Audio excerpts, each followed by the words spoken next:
aka abin nan akuya. Ni magana na ji wani yam, na ji wani yar, na ji wani zum. An ɗauki akuya ta an siyar? Haba ya Allah. Akuyar da nake takama da ita, nake mafarki da ita, akuyar da nake ganin ita ce silar arziki na, akuyar da nake ganin da ita zan kera makiya.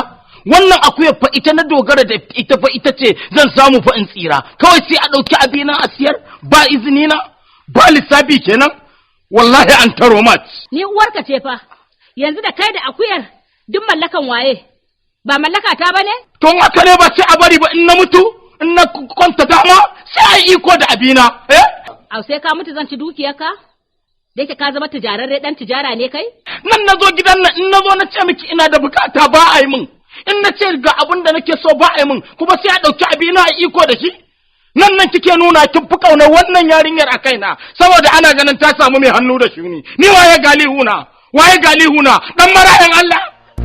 Kai maka duka dan. A takan ni za ka yi wa marka. Wallahi an taro mat. An taro wa? Wallahi an taro mat. A ce mat kuma. Wallahi an taro filas. Za ka ci. Wallahi an taro filas. Saki. Ko filas ba za su kai mun wannan abin da aka yi mun ba wallahi. Inna lillahi wa inna ilaihi raji'un. An taro wallahi za a ga abin da zan yi. Allah. Za a ga abin da za ka yi ko?